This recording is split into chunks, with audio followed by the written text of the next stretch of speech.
Galera, muito bem-vinda mais uma vez. A gente vai fazer esse estudo hoje para a honra e glória de Deus. Vamos estudar a palavra de Deus. O tema do nosso estudo de hoje é o nosso estudo de número 14, que tem o tema As Leis na Bíblia, ou as leis de Deus, né? Eu coloquei em alguns lugares as leis de Deus. As leis na Bíblia. Nós vamos conhecer que tipos de leis nós encontramos na Bíblia. As principais. E vamos entender que lugar que cada uma desse grupo de leis, cada um desse grupo de leis tem na palavra de Deus, tem na sua vida e tem na minha vida. E antes de começar, nós vamos pedir para que Deus esteja conosco, para que o Espírito Santo esteja nos guiando, para entendermos exatamente o que o Senhor tem a nos dizer hoje. Então, por favor, feche seus olhos, vamos orar juntos. Querido, bondoso, altíssimo e magnânimo Rei, Senhor, nosso Deus Criador, louvado seja o teu santo nome. Senhor, nesse momento nós estamos juntos virtualmente, mas estamos juntos com um só propósito, de aprendermos o que o Senhor tem revelado a nós.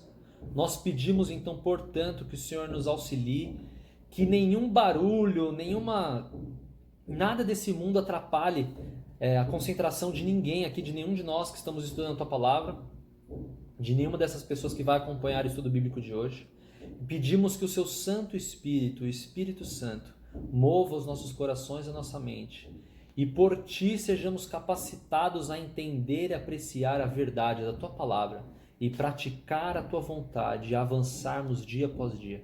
Por favor, eu peço essas bênçãos, Senhor, em nome de Jesus, e que elas se estendam a cada família aqui representada, em cada lar de cada pessoa aqui. Em nome de Jesus Cristo, que tem poder, é que eu peço e agradeço. Amém. Vamos lá então, galera. Estudo de hoje. As leis na Bíblia. Uma breve introdução antes da gente ir para as perguntas propriamente ditas. Sábio, justo e amoroso, como é, Deus estabeleceu leis para regulamentar a saúde dos relacionamentos de seus filhos e sua conduta diante dele. As leis não existem para tolher a liberdade saudável, mas para ampliar seu significado e aclarar seu sentido. Olha que profundo, hein? A nação israelita foram dadas diversas leis, algumas das quais se cumpriram em Cristo e perderam seu valor para os dias de hoje. Para todos os que pretendem se tornar cidadãos da pátria celestial, também foi estabelecida a lei da liberdade. A Bíblia descreve essas leis. Então nós vamos entrar num assunto de tremenda importância. Opa, o celular aqui caiu. Nós vamos entrar num assunto de tremenda importância, porque é um assunto que muitas vezes é muito polêmico para se entender que tipo de lei fica em cada lugar. E a gente vai entender um pouco mais sobre isso no estudo de hoje. A nossa pergunta número 1 é: que tipo de leis encontramos na Bíblia? Então vamos começar lá no livro de Êxodo. É o segundo livro da Bíblia, lá no comecinho da Bíblia. Livro de Êxodo, capítulo 21. Livro de Êxodo, capítulo 21.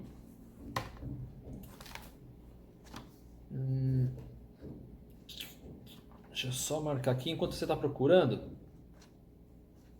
Vou fazer uma marcação aqui. Então, Êxodo, capítulo 21.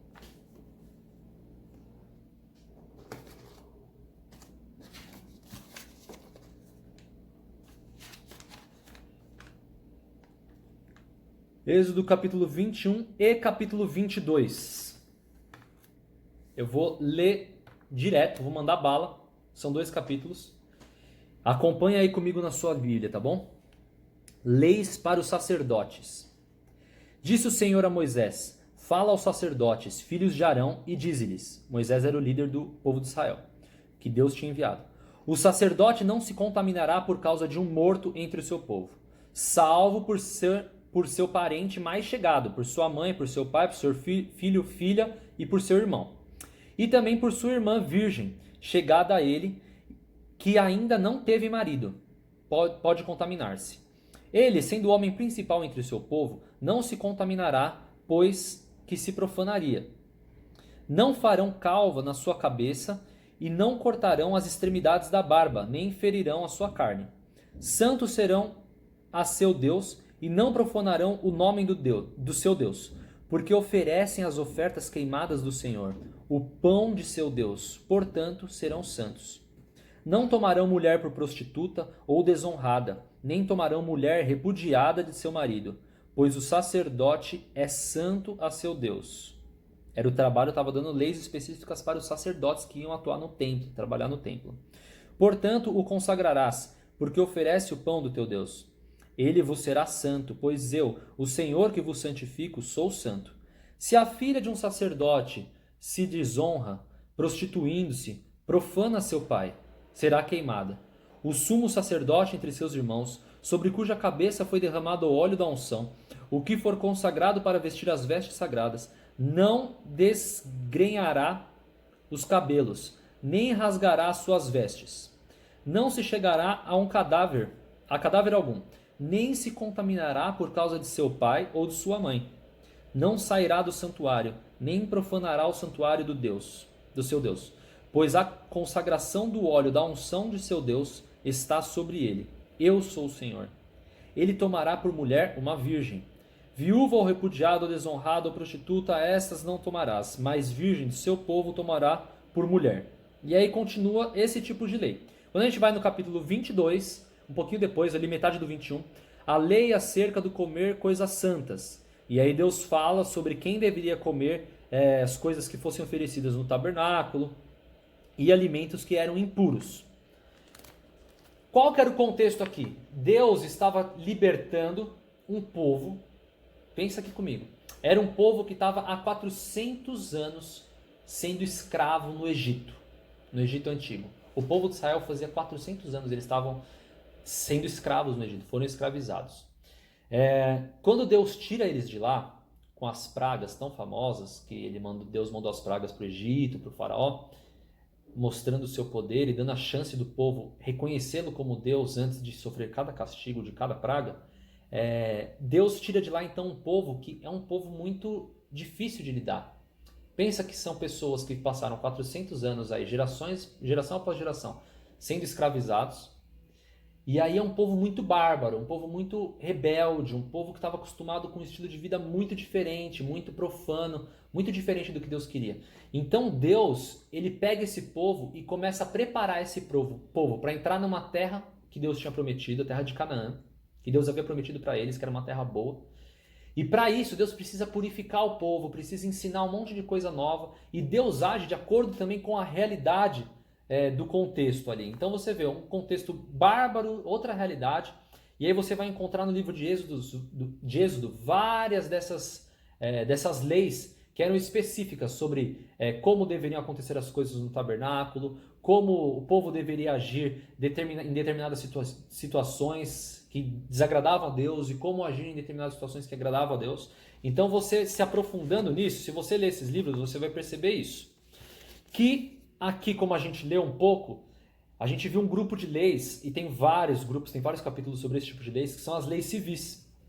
E leis de proteção para reger a nação de Israel. Então, como eu disse, eram leis específicas para que o povo de Israel entendesse o que é certo, o que é errado, como devia agir, como devia se purificar. Agora nós vamos para o livro de Levítico, que é logo depois. A gente estava em Êxodo, a gente vai para Levítico. É logo depois mesmo, literalmente. Levítico 1 a 4. Do capítulo 1 ao capítulo 4. Eu vou ler com vocês pelo menos os subtítulos aqui, dar um contexto, mas depois você pode ler inteiro. Vai ser legal você se contextualizar. Eu até sugiro que você leia a Bíblia de forma cronológica mesmo. Começa do começo e vai passando, que aí você vai entender a sequência da história humana. E de Deus com o homem, da relação de Deus com o homem. Então, em Levítico 1, você vê os holocaustos. Deus está falando sobre os sacrifícios que eram para se fazer. Depois, em Levíticos 2, as ofertas de manjares. Depois, Levítico 3, os sacrifícios pacíficos. Depois, em Levítico 4, os sacrifícios pelos pecados por ignorância dos sacerdotes. Depois, o sacrifício pelos pecados por ignorância de toda a congregação. E aí vai, o sacrifício pelos pecados por ignorância de um príncipe, o sacrifício pelos pecados por ignorância de qualquer pessoa. E continua. Você vai ver que Levítico trata muito desse tipo de lei, das leis que são os grupos de leis cerimoniais, que envolviam sacrifícios, ofertas de animais, ofertas especiais para o santuário. Eu vou dar o exemplo mais clássico aqui para a gente entender bem o contexto. As leis cerimoniais, elas apontavam para um santuário celestial, como a gente viu no estudo de ontem, estudo de número 13, e elas apontavam para a vinda de Jesus Cristo. Então, por exemplo, quando no povo de Israel Deus ordena que um cordeiro puro, sem mancha, fosse sacrificado para que houvesse perdão do pecado da pessoa que pecou, a pessoa ia ter que perceber. Aquilo era uma metodologia didática que, em primeiro lugar, apontava para Cristo Jesus, que foi chamado pelo Cordeiro de Deus. Foi intitulado Cordeiro de Deus no Novo Testamento. Então, esse Cordeiro, ele apontava para Cristo Jesus, ele mostrava o que Jesus seria. Um sacrifício feito sem mancha, sem pecado, para pagar o preço pelo nosso pecado. Então, a pessoa que pecava, ela tinha que ir lá, ela pecou, ela sabia que ela estava com uma inimizade com Deus por conta daquele pecado, ela tinha que ela tinha que levar no tabernáculo e ela fazia o sacrifício desse cordeiro puro que simbolizava Jesus Cristo. O perdão do pecado não estava ali no animal. O animal era um método pedagógico que Deus usou com o povo de Israel para que o povo entendesse que o salário do pecado é a morte. Imagina só se hoje em dia Deus nos orientasse para fazer isso ainda, e a gente vai explicar, eu vou explicar para você porque, a Bíblia vai explicar por que hoje nós não precisamos mais fazer isso, mas imagina se hoje nós tivéssemos que fazer isso, como seria pesado para a gente ter que matar um animal puro, inocente, por conta dos nossos erros, por conta das nossas escolhas. Então assim, você entende na prática e você dá muito mais valor para aquela situação, você dá muito mais valor para o seu poder de escolher certo. Então era um método pedagógico, a gente podia ficar muito tempo filosofando só nessa questão, mas vamos avançar. Então aí a gente viu algumas leis cerimoniais. Em Levítico 11, a gente está no livro de Levítico, vamos para o capítulo 11, é um pouquinho mais para frente. Bem pouco. Em Levítico 11, a Bíblia fala sobre leis sobre os animais limpos e imundos. E aí Deus fala sobre que tipo de animais que o povo deve comer. São leis de saúde. Eu vou ler o começo aqui do capítulo 11, só para você entender o contexto. Falou o Senhor a Moisés e a Arão, dizendo-lhes: Dizei aos filhos de Israel, são estes os animais que comereis de todos os quadrúpedes que há sobre a terra. Todo que tem unhas fendidas, e o casco se divide em dois, e rumina entre os animais, esse comereis. Destes, porém, não comereis, dos que ruminam ou dos que têm unhas fendidas. O camelo que rumina, mas não tem unhas fendidas, este vos será imundo. O arganaz, porque rumina, mas não tem unhas fendidas, este vos será imundo. A lebre, porque rumina, mas não tem unhas fendidas, esta vos será imunda. E aí vai. Também o porco, porque tem unhas fendidas e casco dividido, mas não rumina. Entre vós será imundo. Da sua carne não comereis, nem tocareis no seu cadáver, porque estes vos serão imundos. E aí vai. Quando Deus estabeleceu isso, estudos científicos hoje mostram que todos esses animais que Deus proibiu que o povo comesse, eles são muito mais prejudiciais à saúde. Mas Deus não está levando em consideração apenas a saúde física, Ele está levando em consideração também a comunicação, a capacidade de comunicação de Deus com o homem. Ao estudar o assunto de saúde na Bíblia, a gente vê que a alimentação influencia diretamente na percepção espiritual. Isso você pode perceber até assim, em muitas culturas, até mesmo culturas que não são baseadas na Bíblia propriamente dita, culturas religiosas. Muitos dos líderes, eles têm uma abstinência muito grande de muitos alimentos e têm práticas muito diferentes das práticas comuns aí mundo afora. Por quê? Porque existe uma ligação direta Tanto é que Jesus começou o seu ministério jejuando, 40 dias de jejum. Adão e Eva caíram no pecado do apetite que eles não deveriam ter pelo fruto proibido. Então, assim, tem uma interferência muito direta. E aí Deus está protegendo o seu povo, pensando nesse contexto de leis, são leis sobre saúde, para a felicidade e para o bem-estar do ser humano. Como eu disse, não só o bem-estar físico. E aí nós vamos para o quarto e último grupo de leis que nós encontramos na palavra de Deus. Abre a sua Bíblia aí em Êxodo 20. Livro de Êxodo, capítulo 20. Versos 3 a 17. Esse eu vou ler na íntegra. Êxodo 20, capítulo 20, verso 3 a 17. Êxodo é o segundo livro da Bíblia. Se você ainda não achou, acha aí. Tá fácil. Bem, então aqui nós encontramos os 10 mandamentos, que são os mandamentos que Deus falou ao povo de Israel, e aí logo depois o próprio Deus escreveu nas tábuas os 10 mandamentos e entregou para o povo. É importante frisar que os 10 mandamentos, eles sempre existiram na história humana e sempre existirão. Eles já existiam muito antes da palavra dos 10 mandamentos nas tábuas entregues ao povo de Israel. Eles já existiam antes. Você vê, por exemplo, que no relato da criação, logo no começo da Bíblia, Deus criou e santificou o sábado, fez do sábado um dia diferente dos outros dias. Deus abominou a atitude de Caim, filho de Adão e Eva. Caim matou o irmão dele, Abel. E Deus abominou isso. Ou seja, matar, roubar, a questão do sábado, não usar o nome de Deus em vão, não ter outros deuses, tudo isso já existia desde o princípio. Sempre existiu. Você vê claramente que Deus já ensinava, já tinha colocado isso no coração do homem, já ensinava através da palavra antes dos 10 mandamentos. Mas nos 10 mandamentos, ele escreveu detalhadamente cada um dos 10 mandamentos que regem a sua lei. Então vamos lá. Pensa aqui comigo. A Bíblia fala, de muito tempo atrás, 2.000 anos atrás, Paulo fala que ele só tem como saber, nós seres humanos, nós só sabemos que, por exemplo, cobiçar a mulher do próximo, um homem casado que cobiça a mulher do seu amigo, nós só sabemos que isso é pecado porque Deus disse que isso é pecado. Eu sei que parece óbvio pra gente dentro da nossa realidade, mas é óbvio que isso é errado, é óbvio que isso não é legal. Mas não é óbvio se Deus não tivesse falado.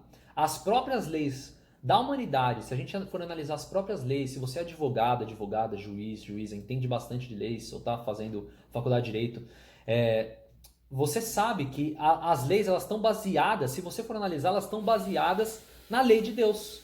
Em como Deus diz que o homem deve se relacionar com o próximo, e aí na questão religiosa, como o homem também deve se relacionar com Deus. E nós sabemos que as transgressões dessas leis causam um tumulto, uma discórdia, uma separação de Deus com o homem, uma separação de Deus com o seu próximo. Enfim, a gente é um tema que a gente pode analisar muitas coisas, entender muitas coisas sobre como a nossa sociedade chegou a ser como ela é. Como as leis que a gente tem na nossa sociedade, como que elas são fundamentadas realmente na lei de Deus. Então eu vou ler aqui do verso 3 ao verso 17. Você já está aí, né? No Êxodo 20. Vamos lá. Então, o primeiro mandamento, não terás outros deuses diante de mim. Deus quer que ele seja o único Deus, pois não existe outro Deus. Qualquer outra coisa que for feita de Deus, for feita como Deus na sua vida, ela vai ser um problema para você. E com certeza vai ser um problema para você se comunicar e ter uma relação com Deus verdadeiro. Então, quer seja outro Deus que não ele, mas também pode ser algo material, pode ser uma casa, pode ser uma pessoa, pode ser um status, pode ser o dinheiro. E acho que o Deus mais venerado hoje em dia é o dinheiro, para não falar com certeza, dinheiro e poder. As pessoas em Deus colocam o dinheiro no patamar realmente de Deus, colocam o poder no patamar de Deus. Tanto é que você vê pessoas abrindo mão de famílias por causa de dinheiro, pessoas abrindo mão da família por causa de poder, pessoas abrindo mão de qualquer escrúpulo. A gente vê aí escancaradamente os políticos, e não só os políticos, né? Se a gente olhar ao redor, a gente vê isso em vários níveis. Então, o primeiro mandamento é não terás outros deuses diante de mim. Só Deus é Deus. Segundo mandamento, não farás para ti imagem de escultura. nem semelhança alguma do que há em cima nos céus, nem embaixo na terra, nem nas águas debaixo da terra. Não adorarás, nem lhes darás culto, porque eu sou o Senhor, teu Deus, Deus zeloso, que visito a iniquidade dos pais nos filhos até a terceira e quarta geração daqueles que me aborrecem, e faço misericórdia até 1000 gerações daqueles que me amam e guardam os meus mandamentos. Então você vê aqui, Deus fala claramente, não é para o ser humano fazer uma cópia, uma estátua para adorar. Não é para você pedir para uma estátua, não é para você acreditar que uma estátua tem algum poder, uma estátua, um quadro, algo feito à semelhança de qualquer coisa na terra, no céu. Então, assim, por mais que se faça uma estátua, por exemplo, de Jesus Cristo, é uma boa intenção, mas boa intenção no lugar errado não resolve nada. Então Deus está falando claramente para não fazer imagem nem do que está em cima do céu. Então tem momentos aqui que o povo de Israel peca, e peca feio contra o Senhor, porque eles fizeram uma imagem que era para representar Deus na terra, e eles adoravam aquela imagem. Não é para se fazer isso, Deus fala claramente. Até mesmo porque qualquer imagem feita de Deus ou de Jesus Cristo, ela com certeza vai diminuir quem Deus é e diminuir quem Jesus Cristo é.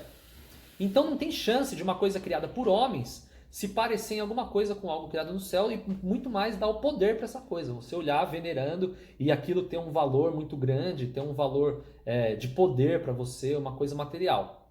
Então Deus fala claramente que ele aborrece esse tipo de coisa. É um mandamento claro para não se ter nada de imagens.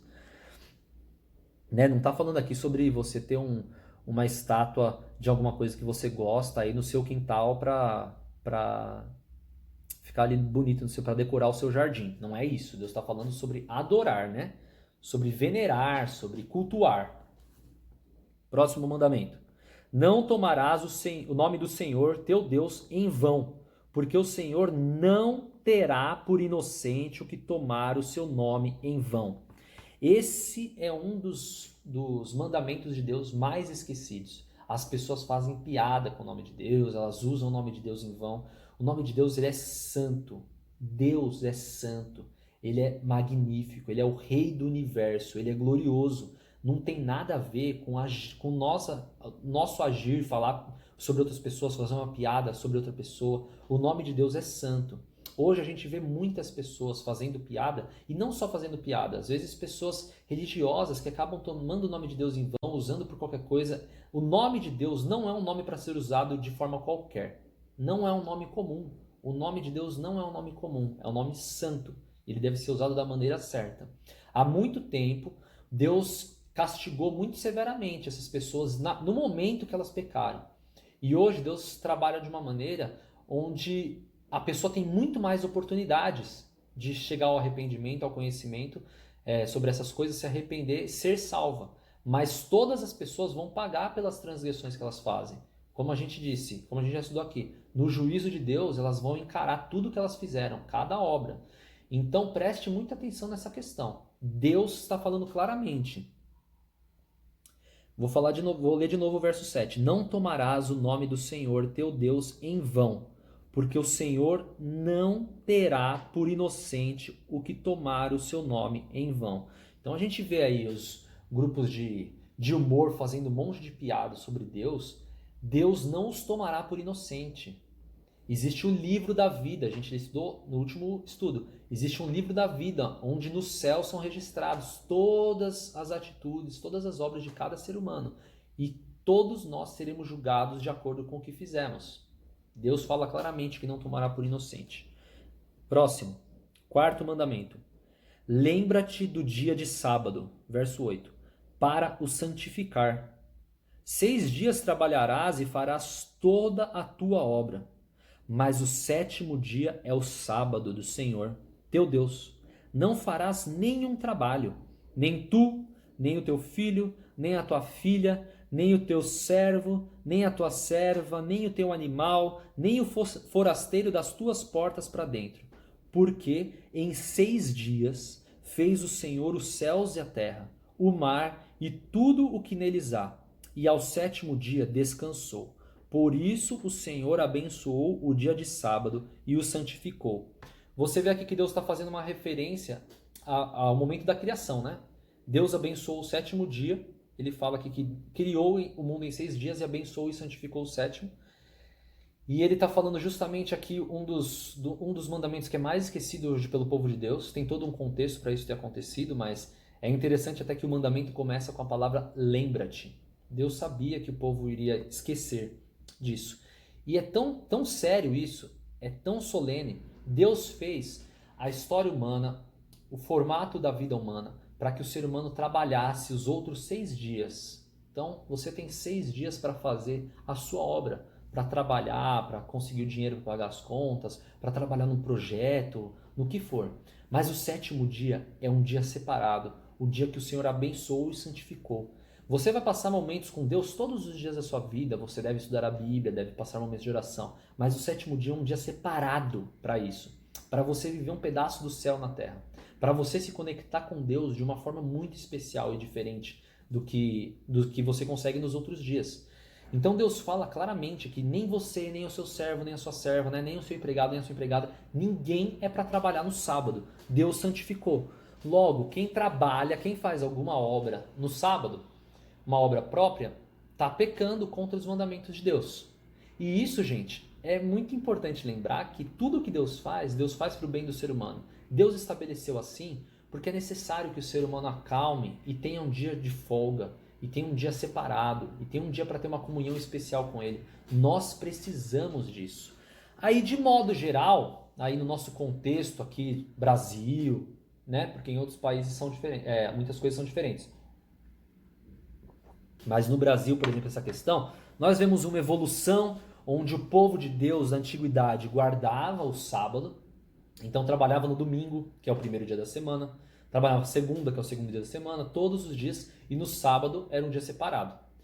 E aí, com o passar do tempo, você vê que as pessoas foram, por si só, tendo uma outra visão sobre o dia de guarda, sobre colocar o domingo também como um dia separado. Aí você vê que por um determinado momento o sábado era guardado.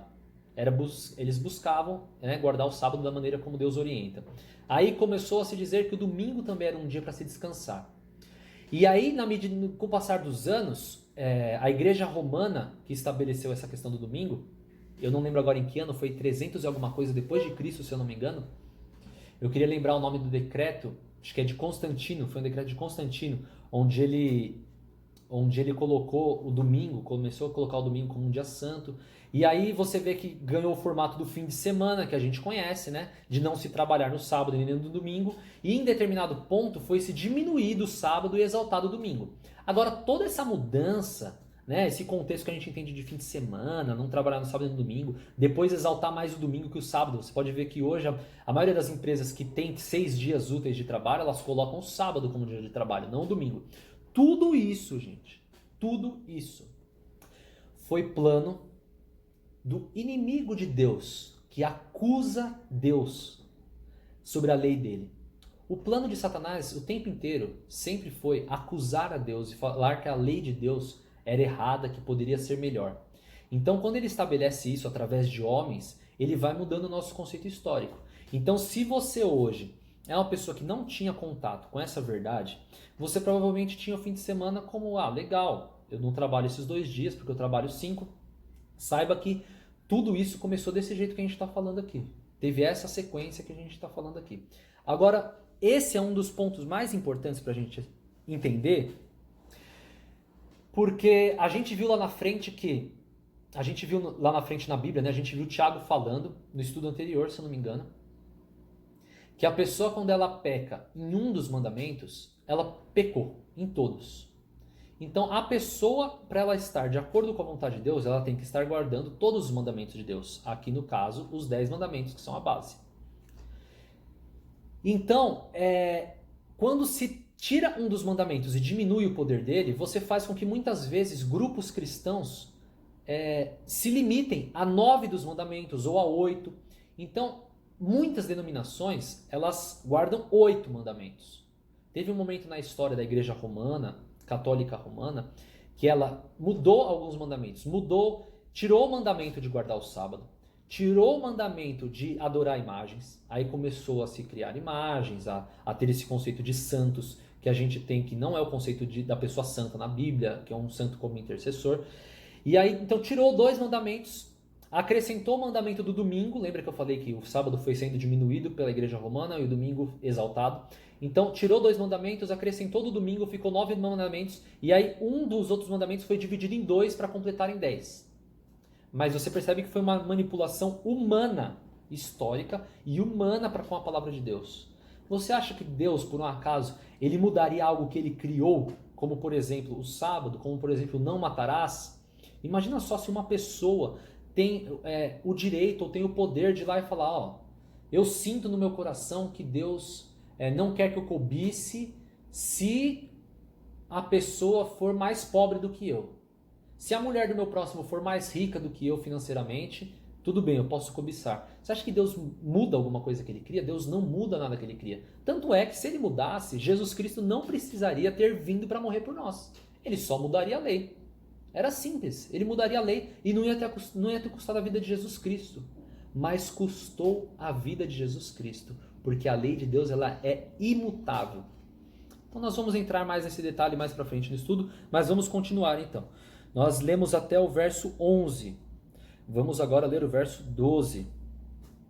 Honra teu pai, quinto mandamento. Honra teu pai e tua mãe, para que se prolonguem os teus dias na terra que o Senhor teu Deus te dá. Então você vê aí um mandamento onde Deus fala para honrar o pai e a mãe, para se respeitar o pai e a mãe. O pai e a mãe, seu pai, a sua mãe, não é para ser levado como uma pessoa qualquer. Você deve respeitá-los. A Bíblia é clara em dizer que sim, você deve respeitá-los, mas acima deles você tem Deus. Então, se entrar em conflito o ensinamento de Deus, o ensinamento do seu pai e da sua mãe, você vai ter que fazer a sua escolha. E a sua escolha tem que ser Deus. Mas, em todo o resto, em tudo que diz respeito, se você é um adolescente, seu pai te coloca hora para você chegar em casa, ou coloca pessoas que você pode sair, ou coloca limites que você não gosta, você tem que honrá-los. Você deve honrá-los em obediência.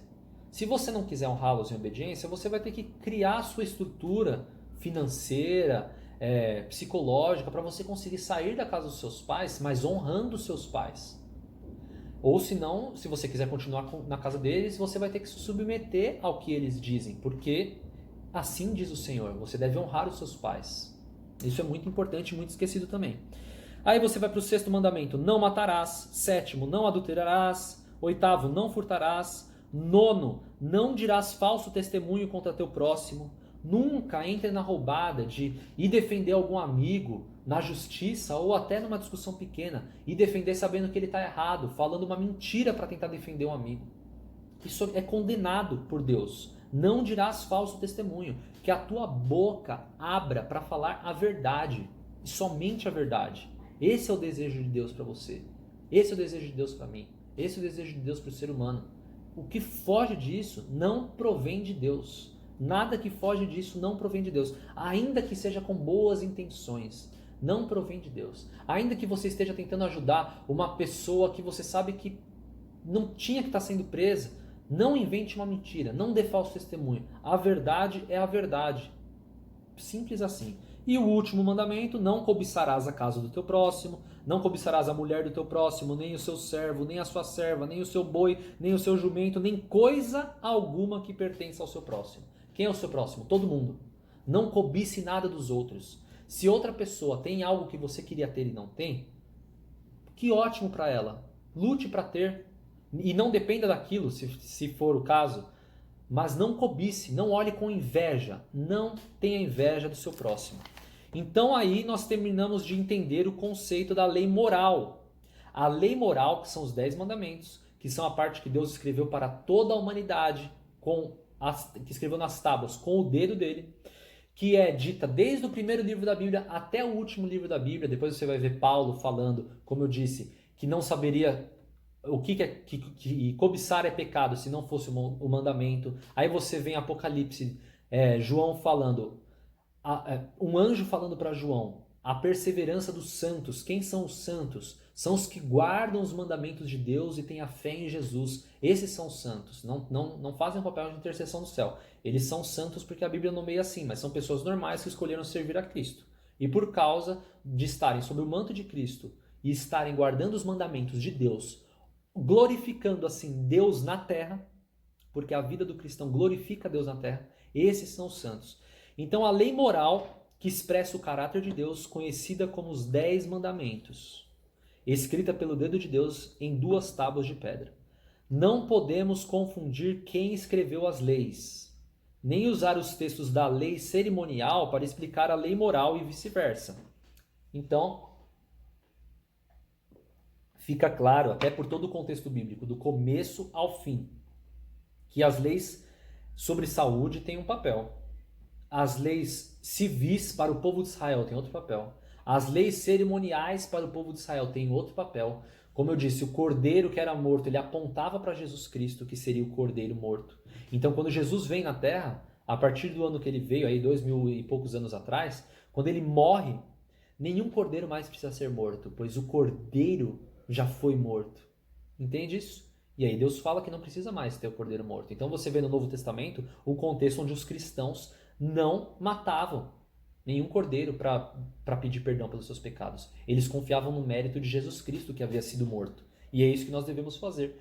Confiar, pedir, nos arrependermos, falarmos com Deus, pedindo em nome de Jesus Cristo, que é o nosso cordeiro que for morto.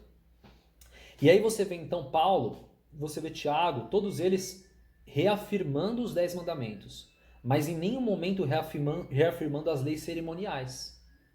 Então são coisas diferentes. Elas têm pesos diferentes, têm importância diferente, têm durabilidade diferente e são para povos especificamente diferentes. A única que é para todos os povos, em todas as gerações da humanidade, são os 10 mandamentos, a lei moral. Segunda pergunta. A lei cerimonial estava relacionada com o santuário. Como era o santuário? Livro de Hebreus, Novo Testamento. Livro de Hebreus, capítulo 9, versos 1 a 5. Acompanha aí comigo. Hebreus 9, versos 1 a 5. Ora, a primeira aliança também tinha preceitos de serviço sagrado e o santuário terrestre. Com efeito, foi preparado o tabernáculo, cuja parte anterior, onde estavam o candeeiro e a mesa e a exposição dos pães, se chama lugar santo. Por trás do segundo véu se encontrava o tabernáculo que se chama o Santo dos Santos, ao qual pertencia um altar de ouro para o incenso e a arca da aliança totalmente coberta de ouro, na qual estava uma urna de ouro contendo maná, o bordão de Arão que floresceu e as tábuas da aliança, que são os 10 mandamentos. Verso 5. E sobre ela, sobre essa arca, os querubins de glória, que com a sua sombra cobriam o propiciatório. Dessas coisas, todavia, não falaremos agora, pormenorizadamente. Não faremos agora pormenorizadamente. Então, nós vemos que existe o lugar santo e o lugar santíssimo no santuário. Então, o santuário era composto de 2 partes, o santo e o santíssimo, ou o santo dos santos. O pátio era um lugar reservado para o povo, e o ritual do santuário era regido pela lei cerimonial, como a gente falou agora há pouco. Pergunta número 3. Com a morte de Cristo, o que ocorreria com a lei cerimonial? Olha que importante aí, a gente vê na Bíblia, coisas que eu já citei aqui, mas a gente vai ver claramente aqui agora. No livro de Daniel, vai lá no Antigo Testamento, livro de Daniel, capítulo 9, verso 27. Livro de Daniel, capítulo 9, verso 27. Ele fará firme aliança com muitos, por 1 semana. Na metade da semana, fará cessar o sacrifício e a oferta de manjares. Sobre a asa das abominações virá o assolador, até que a destruição que está determinada se derrame sobre ele. Então você vê aí que está falando sobre uma semana. A gente falou sobre que semana em profecia, dia em profecia é ano. Está falando que na metade dessa semana faria cessar o sacrifício e a oferta de manjares. Então nós vemos que haveria um tempo onde acabaria essa história de fazer sacrifícios, de oferecer sacrifícios a Deus, de animais, né? Esse tipo de sacrifício. Vamos para o livro de Efésios. Efésios é no Novo Testamento, ali depois de 2 Coríntios. Já quase em Hebreus. Depois de Gálatas. Logo depois de Gálatas. A gente vê Efésios, capítulo 2, verso 15. Efésios, capítulo 2, verso 15. Olha só que importante, que claro esse texto, gente. Olha a clareza do texto. Aboliu na sua carne, Jesus Cristo, ao morrer, a lei dos mandamentos na forma de ordenanças, para que dos dois criasse em si mesmo um novo homem, fazendo paz. Aí já estou indo fazendo a paz. Senão eu vou passar para o próximo verso. Então, aboliu na sua carne a lei dos mandamentos na forma de ordenanças, para que dos dois criasse em si mesmo um novo homem, fazendo paz. E nós vamos ler agora o livro de Colossenses, capítulo 2. Colossenses está aí 2 livros à frente, 2, 3 livros. Colossenses, capítulo 2, verso 14. Eu vou ler com você. Tendo cancelado o escrito da dívida, que era contra nós e que constava de ordenanças, o qual nos era prejudicial, removeu inteiramente, encravando na cruz. Bem, então aqui nós vemos que a lei cerimonial seria cancelada, certo? Ela existiu até o ponto da morte de Jesus. Nós lemos aqui que na morte de Jesus Cristo ela foi cancelada.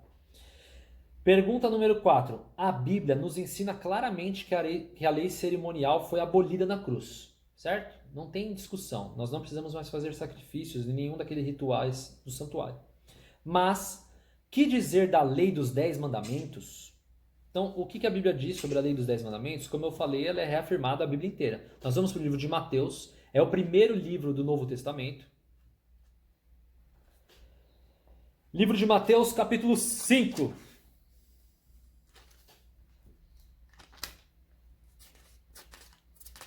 Livro de Mateus, capítulo 5, verso 17. Mateus 5, 17.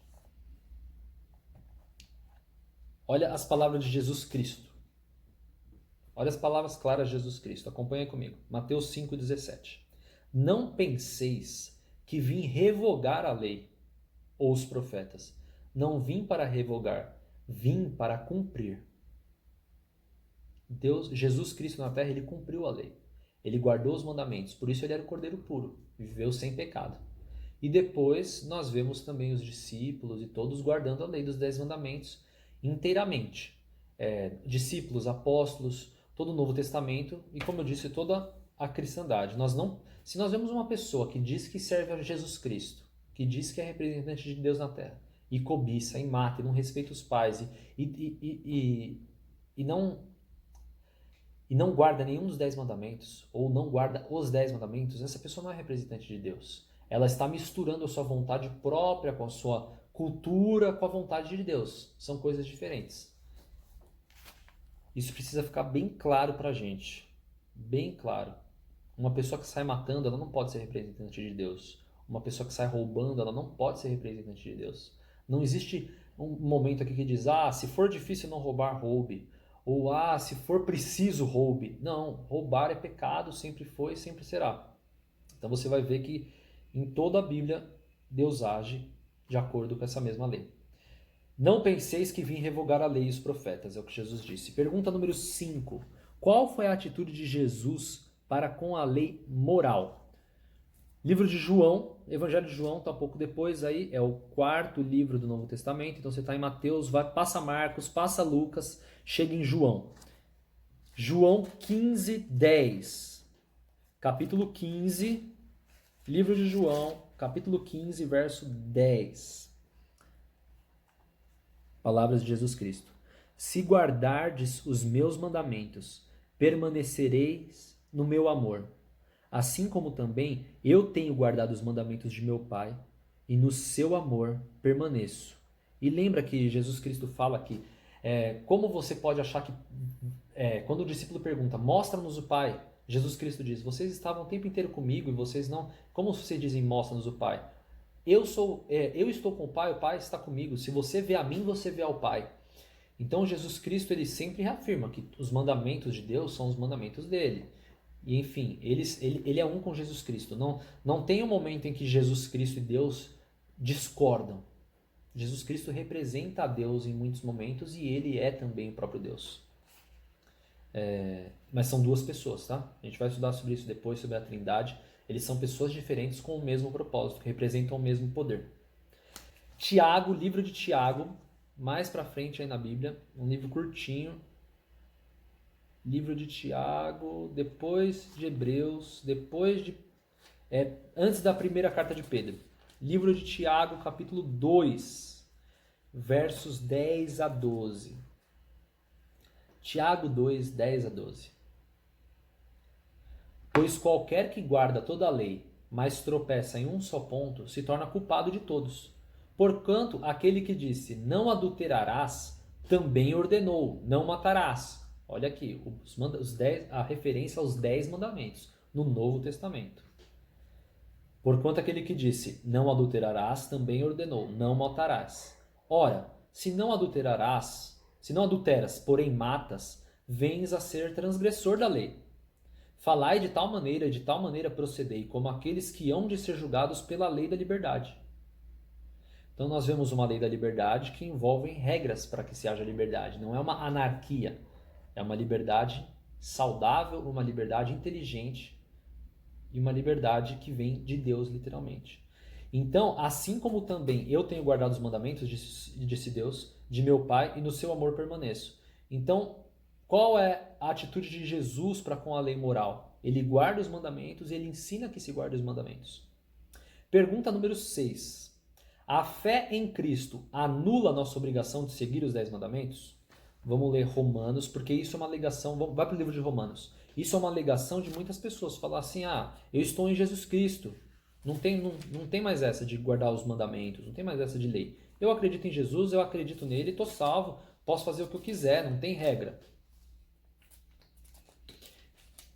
Romanos 3, 31. E além de muitos falarem isso, não tem regra, outros dizem assim, mas Jesus disse que Jesus disse que todos os mandamentos dependem do amor para com Deus e amor para com o próximo. Sim, e nesse mesmo capítulo Jesus diz, o amor para com Deus e o amor para com o próximo é o resumo dos mandamentos. Por que é o resumo? Porque Jesus fala isso e fala logo em seguida. Desse mandamento, o amor, dependem todos os outros, as leis e os profetas.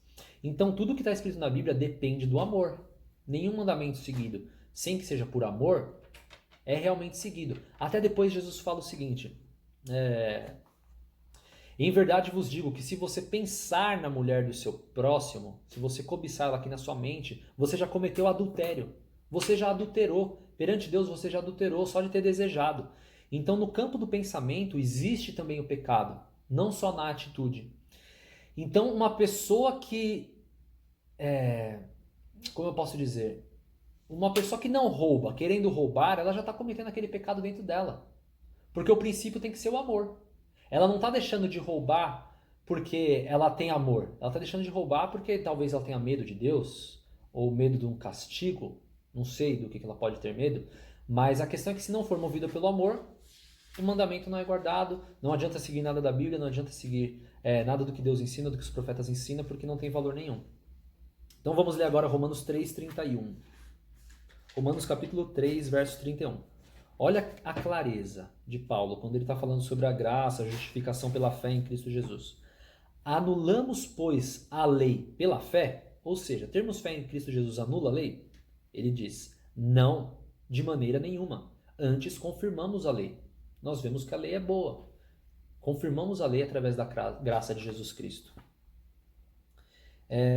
Então a fé em Cristo anula a nossa obrigação de seguir os 10 mandamentos? Não, com certeza não. O que Jesus espera dos seus seguidores? 1 João, lá já quase no livro de Apocalipse. Primeira carta de João, quase mesmo. Antes de Apocalipse tem Judas e aí já está João. Tem primeira, segunda e terceira carta de João. A gente vai para a primeira epístola de João, capítulo 2, verso 6. Aquele que diz que permanece nele, esse deve também andar assim como ele andou. Aquele que diz que permanece em Cristo, ele deve andar assim como ele andou. Capítulo 5, ainda na primeira carta de João, capítulo 5, versos 2 e 3. João 5, 2 e 3. Nisto conhecemos que amamos os filhos de Deus, quando amamos a Deus e praticamos os seus mandamentos.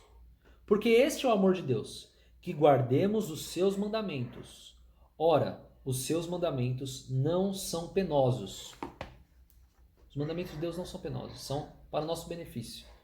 Claramente, falando com letras claras, você está entendendo aqui o que a gente está estudando? Você está entendendo a proporção disso na nossa vida? Quão esclarecedor é saber que a gente tem um Deus que nos orienta como seguir, nos diz o que é pecado. Ele não deixou a humanidade ao léu. Ele fala como a humanidade deve prosseguir, como deve se relacionar com ele e como deve caminhar. Vamos ler agora no livro de Eclesiastes. A gente está na penúltima pergunta, penúltimo verso do dia de hoje, hein? O livro de Eclesiastes, que é depois de Provérbios, lá no Antigo Testamento. Depois de Salmos, depois de Provérbios, tem Eclesiastes. Eclesiastes capítulo 12, versículo 13. Então abre aí em Eclesiastes capítulo 12, verso 13. De tudo o que se tem ouvido, a síntese, o resumo é: teme a Deus e guarda os seus mandamentos, porque isto é o dever de todo homem. A gente já tinha falado sobre esse verso no estudo anterior. Então, por esses versos nós podemos perceber que a síntese é de temer a Deus, de reconhecer quem Ele é, né? Não temer de ficar apavorado.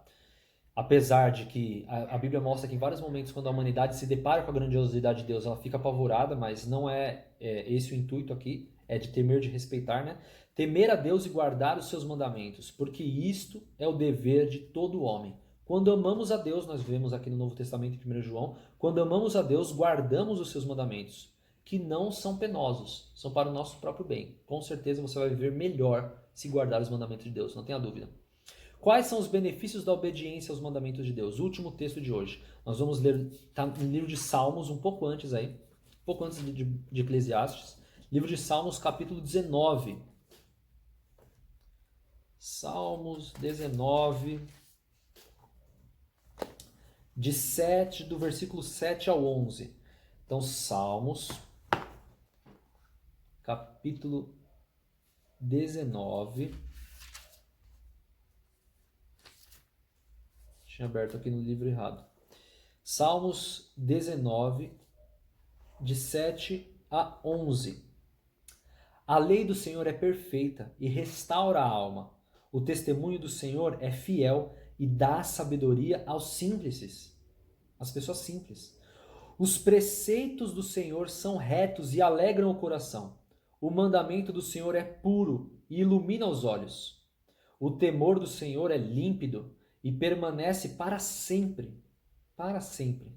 Os juízos do Senhor são verdadeiros e todos igualmente justos.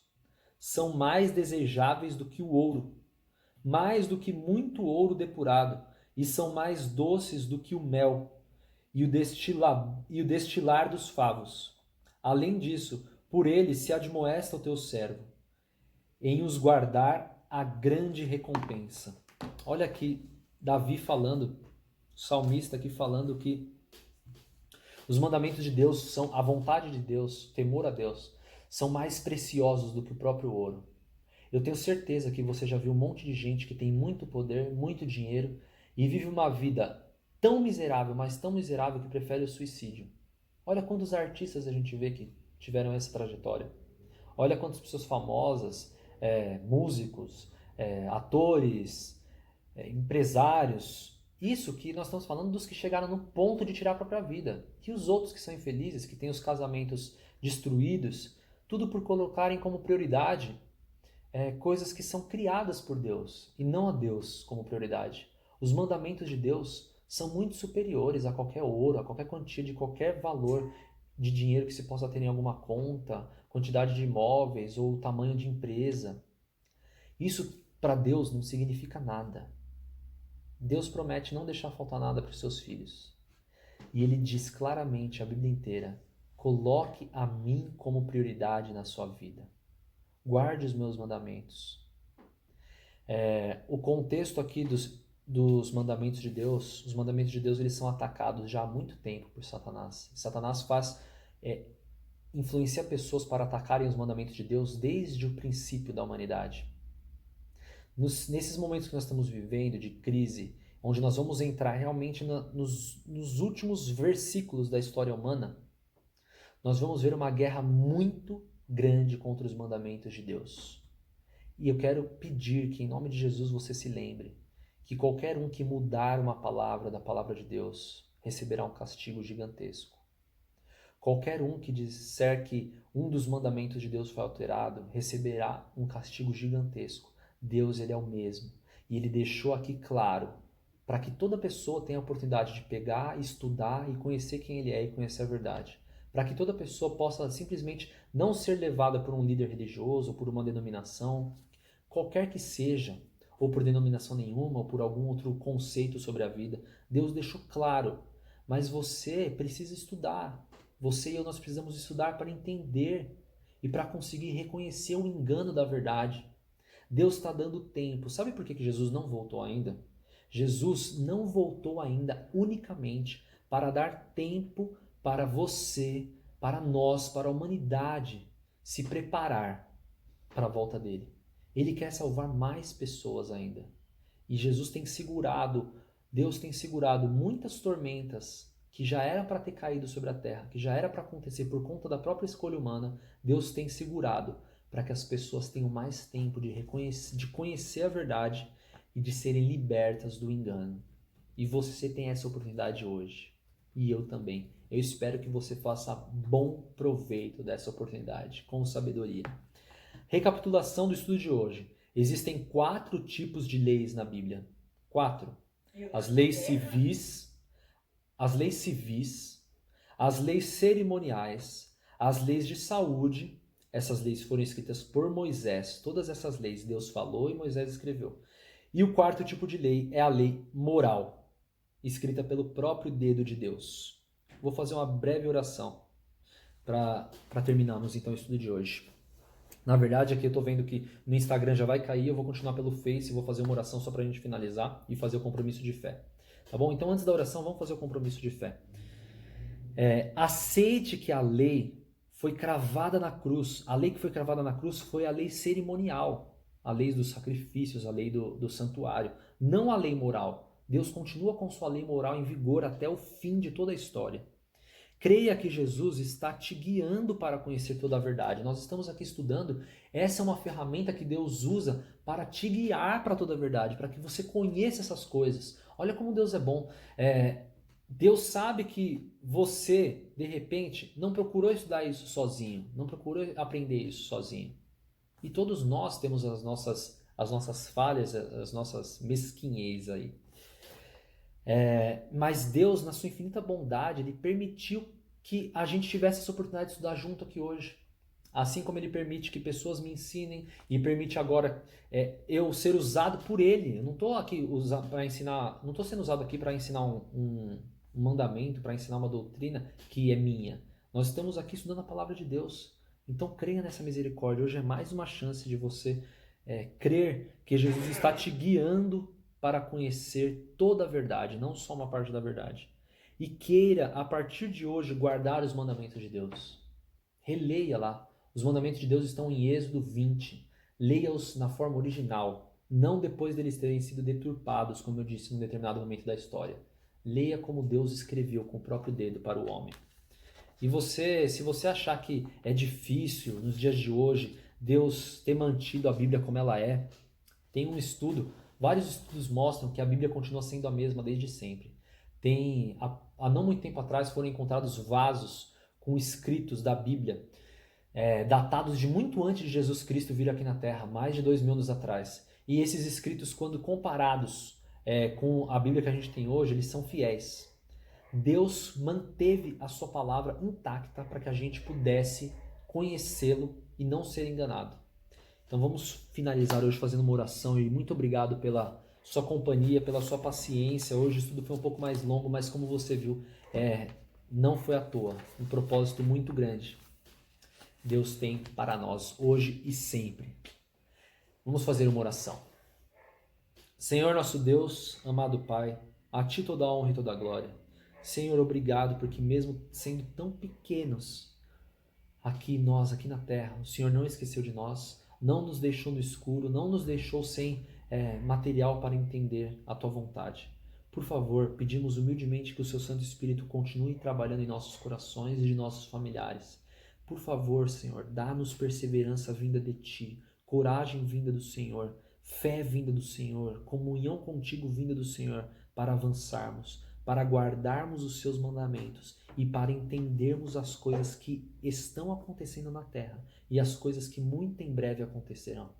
Que nenhuma palavra seja esquecida.